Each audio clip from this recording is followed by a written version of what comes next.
E também tenho a dizer, em termos de agradecimento, que também aprendo muito com o professor Adilson e o professor Carlos, e que ele se constitui como exemplo de resistência aos processos de terceirização do trabalho que ocorrem internamente à universidade e vem lutando pela manutenção da qualidade. Então, isso que eu desejo em termos de agradecimento, e vamos lá às curiosidades da dissertação. Eu vou falar pouco, né? Eu tenho 3 pontos a dizer sobre termos de considerações gerais, e que se aproxima muito do que o professor Carlos fez nas suas considerações. Primeira coisa, levando em consideração a maneira como você se apropria do termo precarização do trabalho, que se encontra nas suas considerações finais, na página 93, você diz assim: o nosso entendimento específico do trabalho precarizado for aquele que já desenvolvemos no capítulo que trata da fundamentação teórica da pesquisa, mas que não custa nada sintetizarmos aqui, são suas palavras, realizado fora dos padrões mínimos legais exigidos em um contrato de trabalho. Está na página 93. Bom, aí eu fico pensando, né? Como se trata de um contrato de trabalho entre empregado e empregador, em nenhum momento do estudo você deixa transparecer o contraditório, na ocorrência do quê? De uma certa positividade no conjunto dessas correlações de força. Eu vou exemplificar do que estou falando no campo específico da unidade escolar, da qual eu tenho maior conhecimento. Já é senso comum que o trabalho do professor na unidade de ensino público ocorre no processo de precarização.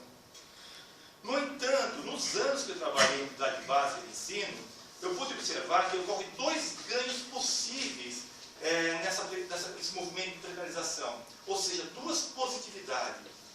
De ambos os lados, qual seja, do lado do empregador, do patrão, Estado, a ocorrência da manutenção de uma mão de obra desqualificada que atende à manutenção do sistema de exploração na lógica do sabe pouco, ganha pouco. Do lado do empregado ou profissional da educação, o argumento de não se envolver diretamente com a unidade escolar. Ganho pouco, trabalho pouco. Ou até o trabalho educativo como bico. No entanto, isso não exclui o paradoxo de ocorrer no campo da transmissão dos elementos da cultura na unidade escolar a formação cultural. Ou seja, a existência de professores comprometidos com a prática educativa, mesmo recebendo R$1 por hora aula, né, o sujeito realiza alguma coisa. Então, portanto, ganha pouco, trabalha muito. Sabe nada e ganha muito. Aí você pensa nas estruturas das hierarquias dessas fundações, né?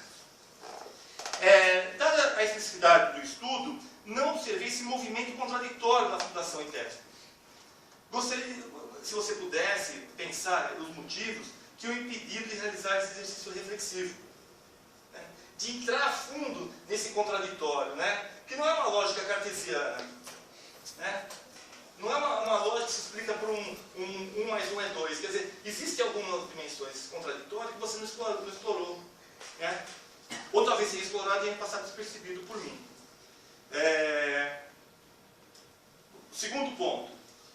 Por falar em necessidade do assunto da Fundação ITESP, e portanto os seus aspectos singulares, que você conhece bem, pergunto, como você analisa os elementos desse estudo em seus aspectos plurais?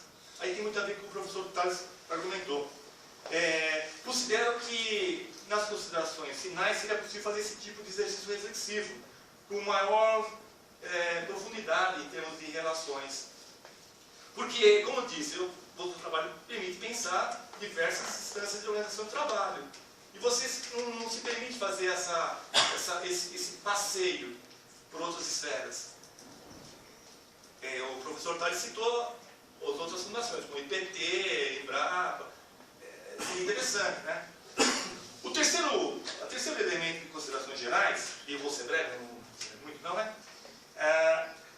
Analiso que você poderia se apropriar do conceito conceito de precarização e criar algo novo para pensar o trabalho, e mais especificamente as relações de trabalho. Diria, né? Grande parte do seu estudo se dedica a elementos externos, que indicam e conduzem a concluir as condições de precarização do trabalho. Eu pergunto, não seria oportuno dedicar-se também a elementos internos? Aí eu deixo uma questão. Será que eu posso falar assim, elementos internos da precarização? O que é esse interno? O que seria esse interno? O que seria essa questão? Como o professor Tales disse, né, que a precarização não é somente a questão da perda salarial. E ele usou um conceito interessante, a questão de casualidade. Esse conceito tem que ser realmente melhor explorado. Talvez seja a chave para entrar nessa questão desse interno. E aí, novamente, eu volto para o campo que eu tenho um pouquinho mais de conhecimento, que é a sala de aula, que como sou do campo da educação, nesse campo, eu pergunto, eu posso observar que, de um lado, alguns professores resistem, apesar da precarização do trabalho, e mantêm a qualidade da educação. Não seria oportuno pensar nessa caixa preta? Que realmente é uma coisa que não se entende. O que ocorre ali? O que permite estender mais esse conceito de precarização e os mecanismos de resistência, se é que eles ocorrem? Bom, em considerações gerais é isso. Agora, no corpo do texto, tem umas passagens que me chamam a atenção, que eu vou ser breve também. Por exemplo, na página 17, você diz assim: espera-se, sem nenhuma pretensão descabida, que essa pesquisa possa abrir portas para a investigação sobre o trabalho nas fundações públicas, uma nova modalidade do exercício da gestão pública no contexto da engenharia do Estado, com maior autonomia administrativa e financeira, criada com o discurso da maior agilidade dos serviços públicos, tidos até então como extremamente morosos, eficientes, ineficazes pela política e a economia neoliberal. Eu acho que aqui tem uma coisa para você explorar, não sei se você explorou, mas a impressão que ficou meio sem aprofundamento é que existe, e o professor Tales também falou disso, né? Existe um ganho com essa precarização por parte de que vamos chamar assim, que o erro é o acerto. Quer dizer, há uma intencionalidade da própria instituição de ser precária no seu funcionamento. No seu funcionamento político, vamos chamar assim, né? Por exemplo, aqui, ó, eu peguei rapidamente no Google, né? Para pegar assim por acaso, por exemplo, o governo Alckmin, criticando as invasões do Centro em São Paulo, ele usa a fundação. Diz ele assim: em nota, o Instituto de Terra do Estado, ITESP, do governo paulista, se descontra as ocupações. Quer dizer, ou seja, ele usa isso como um artifício. Ele usa, quer dizer, não é um espaço de pesquisa crítico na questão da reforma agrária, coisa do tipo. A precarização tem um uso político. Quer dizer, há uma intencionalidade de que a máquina não funcione, porque é assim que ela funciona. O seu não funcionamento é o funcionamento. A sua precarização é a sua eficiência. Então, na página 21, o capítulo 2, eu diria que você poderia, já está feito, está bem feito, mas eu futuramente abandone essa forma de projeto. Já é dissertação, né? Eu acho que você podia abandonar essa forma. Na página 22, eu, como concordo com o professor Tales, aqui na página 22, eu acredito que seria o momento de você poder falar um pouquinho mais do Instituto da Fundação. Como você começa a apresentar o posicionamento, né? No Estado de São Paulo, a engenharia do Estado, foi praticado pelos governos. Quer dizer, faltou um pouco, nós entendemos como leitores, como é que a Fundação entra nesse jogo, nessa máquina. Na página, eu já estou acabando, viu? Na página 33, você novamente retomou uma questão que nós conversamos na qualificação, que é da mais-valia, né? E eu não vou dizer de retornar, porque você retornou. Diria Você poderia, nesse caso, se falar de mais-valia política? Você agora mudou a construção. Eu diria, não, Otávio, não dá. Eu diria não. Eu gostaria que você pudesse pensar um pouco mais nisso, porque a mais-valia é um conceito clássico, que é a obtenção de mais valor no processo produtivo. Portanto, não existe a mais-valia política. O que nós podemos debater, eu acho que é interessante você ter explorado, e você não quis fazer isso, é a relação entre mais-valia absoluta e mais-valia relativa. Quer dizer, eu posso interpretar que a mais-valia absoluta, que é a extensão da jornada de trabalho, ela estaria mais para o processo de precarização da maneira como você vem trabalhando na sua dissertação, onde o contrato de trabalho não é respeitado. Eu faço o sujeito trabalhar 17 horas. Quer dizer, eu acho que aí estaria a lógica de você pensar a mais-valia absoluta como a extensão, como a precarização. E a mais-valia relativa como um ordenamento do trabalho, onde você tem uma concentração do tempo, mas uma quantidade muito maior. Quer dizer, você poderia brincar com esses dois conceitos de mais-valia, que você teria um ganho muito maior no trabalho, do que ficar falando de mais-valia política, que aí você vai criar mais problema do que solução. Na página 44, na página 36, desculpa, você faz uma coisa que o seu professor de metodologia falou para você não fazer. Citado por Santos, você diz assim, Guattari, 1987, e aí você cita Guattari, citado por Santos, e é curioso que você tem o texto do Guattari no final. Eu não entendi por que você tem o texto do Guattari e você usa o Santos. Tá? Então, conversa com o professor de metodologia. Aqui, não, mas isso eu estou brincando com você, mas divide isso, tá? Na página 44, já estou acabando, falta mais 2 páginas para falar. Aqui você fala uma coisa que me chamou a atenção, porque eu não sou um sujeito que gosta de entender as coisas. Você fala que o concurso público da Fundação deu problema, que teve muitas ações judiciais, né? Mas você não diz o problema do concurso, não explorou. Para nós seria interessante entender que coisa é essa que aconteceu. 44, que resultou em diversas ações judiciais, né? Por exemplo, você não fala o que aconteceu. Houve fraude no concurso, houve o que no concurso? Em nenhum momento você diz, dá nem uma notinha em rodapé. Seria legal você poder dizer um pouquinho para o leitor sobre isso. Por último, agora acabando, eu não estourei o tempo não, né? Na página 82, aqui tem um subitem 4.8, a substituição da mão de obra profissional para o estagiário. Eu gostaria que, não sei, estudos futuros, né, que você pudesse entrar mais a fundo por aqui, como se fosse uma chave, né? O estagiário como essa coisa da troca do profissional para o estagiário, como um paradigma, um modelo do que é esse trabalho precário. Ou seja, você pode contratar alguém que não tem nenhum tipo de qualificação para fazer um trabalho qualificado.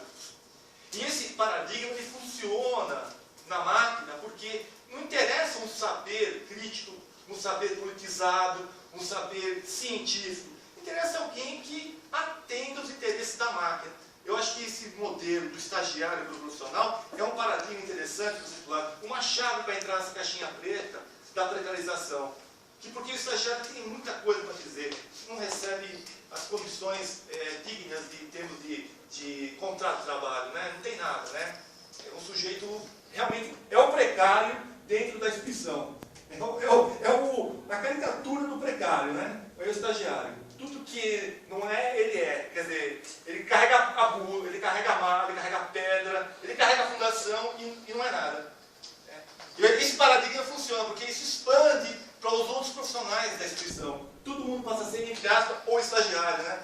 Todo mundo carregando pedra, né? Bom, eu fecho por aqui. Eu agradeço sobre o que foi levantado. Ou não precisa também, pode pensar e a gente vai conversando mais vezes futuramente. Obrigado novamente pelo convite e pela oportunidade de pensar o tema. Eu agradeço a sua contribuição novamente. dizer. Não, eu acho que é interessante só pontuar, rapidinho, fazer. Até peço desculpa, tantas considerações importantíssimas, mas eu tenho pouquíssimo tempo para fazer. Começar, essa coisa do concurso é aquele negócio, né? Uma vez, mal comparando, a gente caçou um vereador em Guaratinguetá, depois a justiça devolveu porque a gente não tinha descrito a denúncia.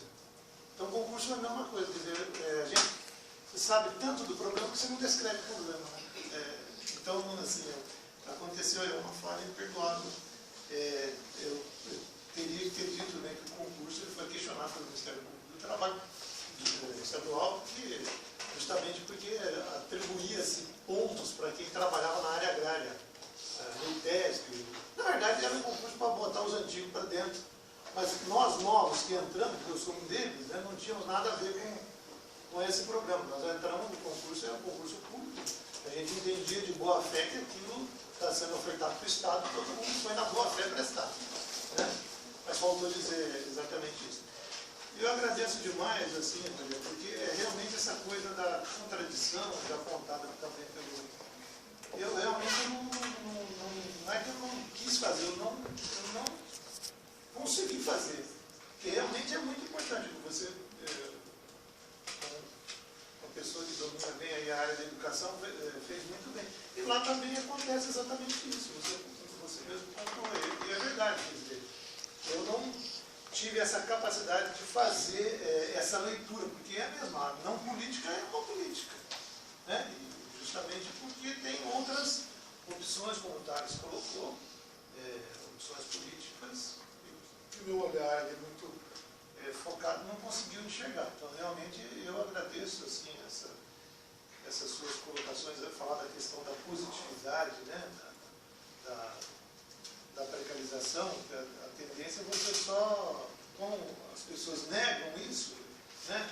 Você só falar, querer dizer, não, olha, tem, sim, é específico, mas tem, e aí esquece de ver o outro lado, né? Onde está, muitas vezes, você talvez tivesse até maiores riquezas que você não conseguiu ver. Então, eu agradeço muito, e vou procurar fazer esses erros, inclusive metodológicos. Bom dia a todos, né? Thales, é um prazer tê-lo aqui entre nós. Sempre o Rogério, com sua postura pragmática, nos ensina coisas interessantes. Eu precisava aprender um pouco mais isso, né? O Adilson, com quem eu admiro, respeito, o Otávio, que a gente aprendeu a admirar, eu acho que isso é muito importante. Obrigado pelo convite, pela confiança.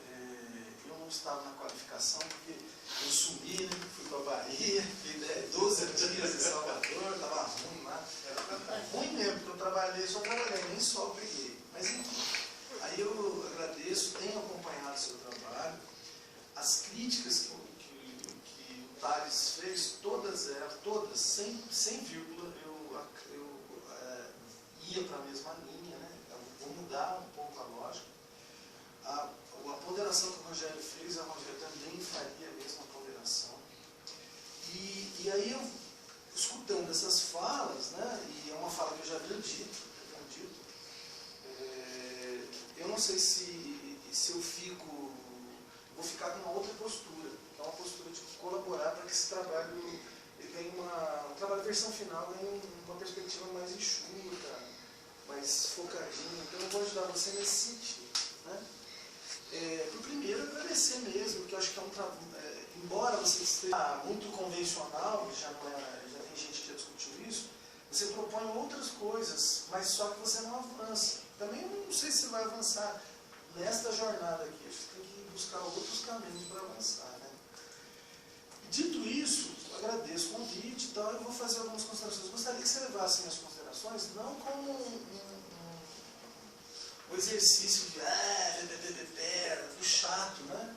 Mas que você entendesse isso como um processo de amadurecimento e que você efetivamente constituísse um olhar interessante. Eu iria começar pelo começo, mas vou começar pelo fim, porque eu acho que isso é muito legal. E o fim é o seguinte, você falou do Tales, né? O olhar, é muito importante o olhar do outro. Eu acho que o olhar do outro é fundamental. Mas o olhar do outro merece uma escuta que escuta.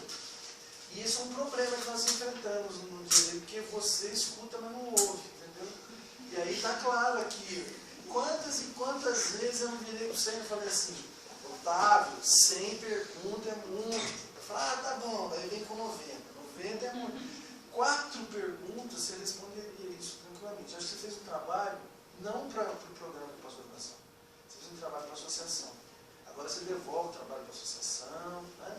Entrega lá para os caras e vamos fazer uma versão final com um cara de programa de pós-graduação. Tira esses anexos, não precisamos de outros anexos. Nós vamos pegar o texto, incorporar algumas questões aqui e fazer uma versão final enxutinha, né? Dentro do que você fez, nada de novo e tal. Eu acho que você fez o que você tinha que fazer, por isso que ele teve dificuldade de fazer as contradições, e você fez um trabalho para a associação. A mesma pergunta que você começou com o programa, você terminou. Eu dei graças a Deus quando você falou as minhas hipóteses, 2 delas não se concretizaram. Eu falei, puta, olha, ele podia ter explorado as que não deram certo, né? Mas não é, que o viés, o olhar estava enviesado. Então, todo olhar do outro merece uma escuta que escute, né? Você ouve, mas eu tenho dúvida que se você escuta, né? Esse já é um outro problema. Eu estava vendo, enfim, né? Isso é muito legal. Bom, eu ia sugerir para você, eu ia pontuar a minha leitura, mas não vou pontuar mais porque já foram pontuados.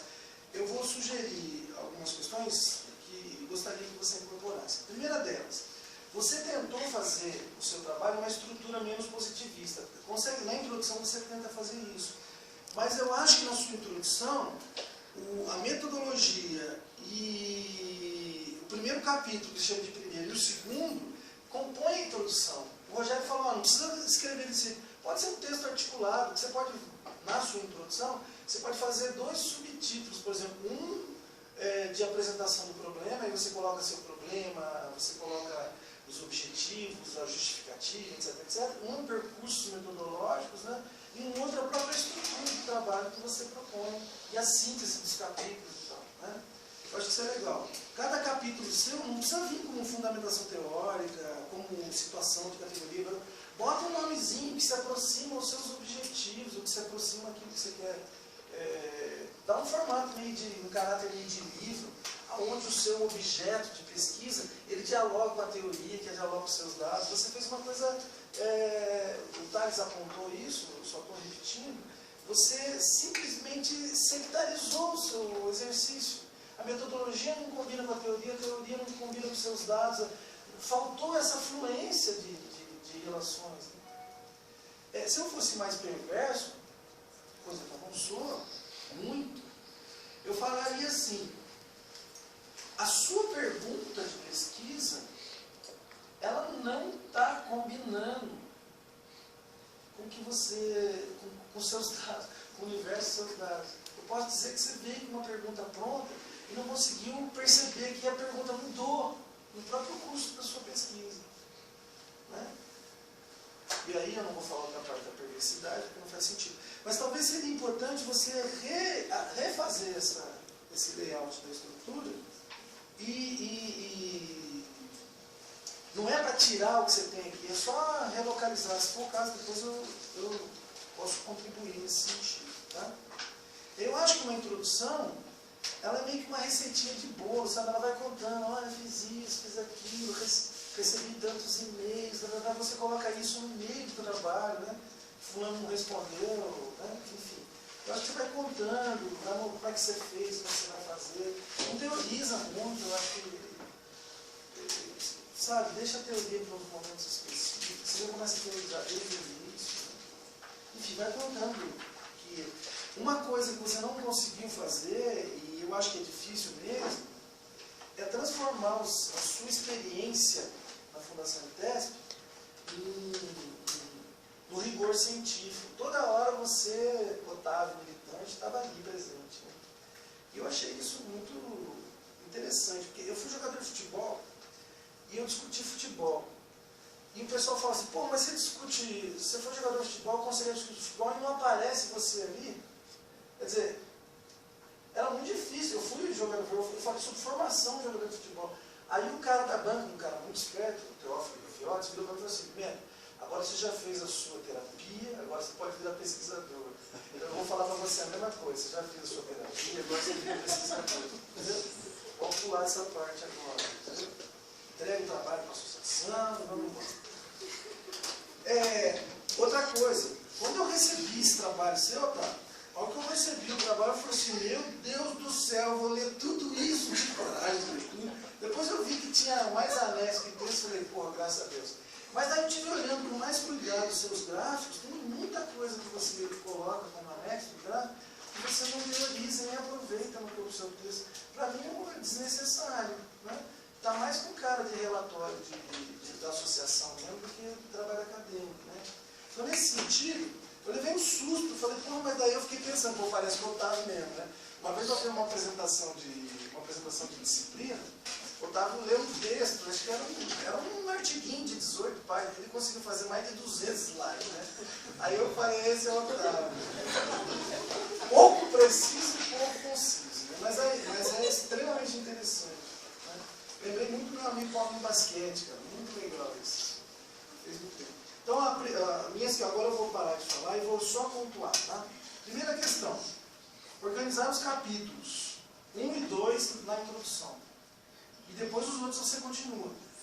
Ao continuar, dá nomes mais concretos e representativos aos capítulos, né? Dentro do escopo da sua dissertação. O que quer dizer tecnicamente ou teoricamente, qual fase que aquela discussão está posta. Eu acho que você não deve mexer muito, já que você fez com discussão teórica, discussão empírica, mantém isso, mas tenta fazer as passagens da teoria para... Porque isso não existe, né? Você consegue fazer uma discussão teórica interessante, não contextualiza, acho que o Thales tem toda a razão do mundo. Se você não contextualizar o que é precarização nos contextos específicos, temporalmente, até o dado que você usa, ele fica desconectado. E aí eu lembro do seu título, você